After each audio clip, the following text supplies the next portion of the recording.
أعوذ بالله من الشيطان الرجيم بفضل بسم الله الرحمن الرحيم وقال الله تبارك وتعالى في شان حبيبه وعظمته إن الله وملائكته يصلون على النبي يا أيها الذين آمنوا صلوا عليه وسلموا تسليما اللهم صل على سيدنا محمد وعلى آل سيدنا مولانا محمد وبارک وسلم۔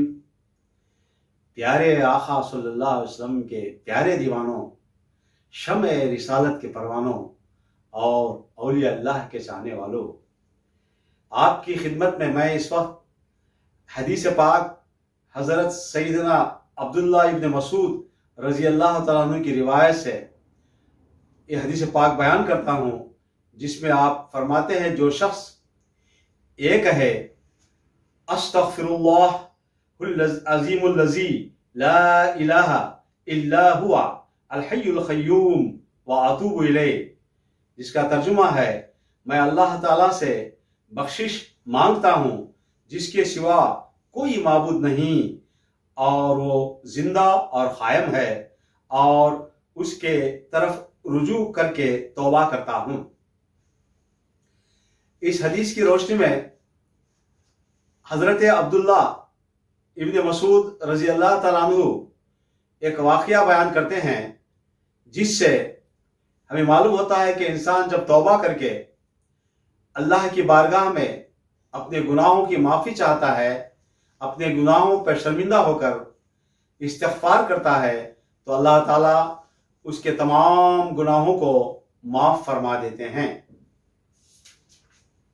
جیسا کہ حضرت عبداللہ ابن مسعود رضی اللہ تعالیٰ عنہ روایت کرتے ہیں کہ میں کوفہ کے ایک نزدیک ایک مقام سے گزر رہا تو میں نے دیکھا کہ ایک شخص ایک گھر میں کئی فاسق شراب پی رہے ہیں، اور زادان نام کا ایک گویا بربت بجا رہا تھا اور بہت عمدہ آواز میں گانا گا رہا تھا۔ کہتے ہیں میں نے آواز سن کر کہا کیا ہی اچھا ہوتا کہ یہ آواز ہے، یہ آواز اچھی ہے، کاش اس آواز سے قرآن پڑھا جاتا۔ حضرت عبداللہ ابن مسعود رضی اللہ تعالیٰ عنہ اپنے سر پر چادر اوڑھ کر چلے گئے، اور زادان نے آپ کے الفاظ سن لیے۔ اس نے لوگوں سے پوچھا یہ کون تھا؟ لوگوں نے بتایا یہ حضرت صلی اللہ علیہ وسلم کے صحابی حضرت عبداللہ ابن مسعود تھے۔ پھر پوچھا انہوں نے کیا کہا تھا؟ لوگوں نے جواب دیا یہ کہتے تھے کہ کتنے اچھی آواز ہے، کاش اس آواز سے قرآن پڑھا جاتا۔ یہ سن کر زادان ان کے دل میں ہیبت پیدا ہوئی، اٹھ کھڑا ہوا، بربت کو زمین پر مار کر توڑ دیا، پھر دوڑا ہوا عبداللہ بن مسعود رضی اللہ عنہ کے پاس گیا، اپنی گردن پر پگڑی ڈال لی اور ان کے قدموں پر گر کر رونے لگا۔ حضرت عبداللہ ابن مسعود نے اسے گلے لگایا اور خود بھی رونے لگے۔ پھر عبداللہ ابن مسعود نے کہا جس شخص سے خدا محبت کرتا ہے میں کیوں اسے اپنا دوست نہ بناؤں۔ اس کے بعد زادان انہی کی خدمت میں رہنے لگا، قرآن سیکھا اور پورے علوم کو حاصل کیے، اور ایسا کمال حاصل کیا کہ وقت کا امام ہو گیا، اور بہت سی حدیثوں میں زادان نے عبداللہ ابن مسعود اور سلمان فارسی سے روایتوں بھی کی ہیں۔ मुअज़्ज़ज़ नाज़रीन, अब देखिए कि एक बंदा गुनाह करता था, जब उसे बताया गया कि तू गुनाह कर रहा है तो अपने गुनाह से बाज आ जा। जब वो अपने गुनाह से बाज आ जाता है तो अल्लाह तबारक व तआला उस पर क्या फैज फरमाते हैं, देख लीजिए। प्यारे नाजरीन के ज़ादान को भी अल्लाह ने हिदायत बख्शी। याद रखना चाहिए था कि तुम्हारी सोहबत से बदकार को इस सूरत में फायदा होगा कि तुम खुद साले और नेक हो। ये अल्फाज हजरत महबूब सुभानी माशूक़ रब्बानी सैयदना शेख अब्दुल कादिर जिलानी रज़ी अल्लाह तआला अन्हु के हैं। आप फरमाते हैं, जब तक तेरे अपने दिल में खुदा का खौफ ना होगा तू खुदा के खास बंदों में शामिल ना हो सकेगा। अपने कामों और अपनी हरकतों में तसन्नु से काम ना ले, यानी दिखावे से काम ना ले, और हर लहजा अल्लाह ताला को वाहिद जान, अकेला जान, और उस पर अपना सच्चा और पुख्ता एतकाद रख। खुदा की इताअत कर।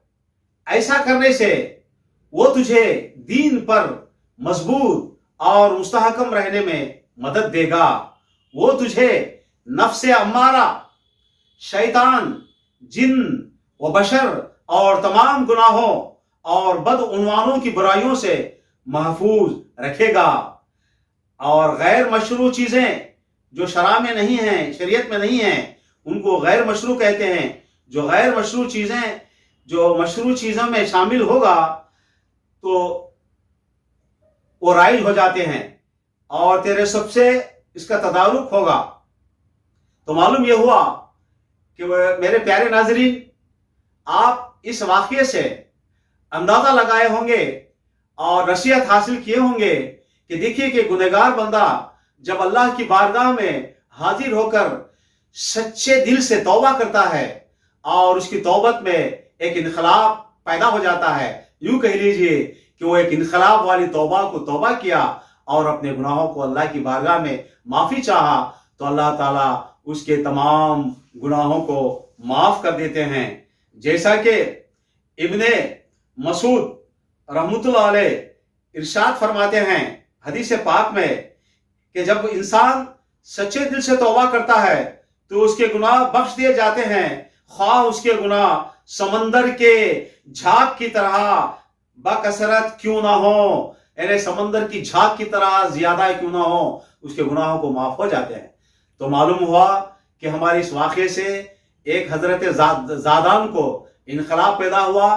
तो उन्होंने पहले हिस्से में जो गुनाह करते थे उससे सच्चे दिल से तौबा की। फिर उसके बाद आकर हजरत अब्दुल्ला इब्न मसूद रजी अल्लाह अन्हु की खिदमत में इल्म हासिल किया और उलूम हासिल किया, यहाँ तक कि वक्त के इमाम बन गए। और बड़े हैरत की बात यह है कि वो हदीसों को भी रिवायत करने लगे। सुभान अल्लाह, माशा अल्लाह, क्या ही अच्छा होता। मेरे प्यारे नाजरीन, हम भी अपने अपने गुनाहों की अल्लाह के पास माफ़ी चाहें और इंशाअल्लाह ताला हमेशा आपके गुनाहों को बख्श देंगे। मैं दुआ करता हूँ कि अल्लाह ताला आपके और मेरे तमाम मुसलमान भाइयों के सब गुनाहों का अल्लाह बख्श दे। आमीन सुम्मा आमीन बजाहे सय्यदुल मुरसलीन व सल्लल्लाहु ताला अला खैरि खल्क़ी सय्यदना मुहम्मदिन व अला आलिहि व अस्हाबि अजमईन बिरहमतिका या अरहमर राहिमीन। प्यारे नाज़रीन, जो वाक़या मैंने आपकी खिदमत में पेश किया है, ये वाक़या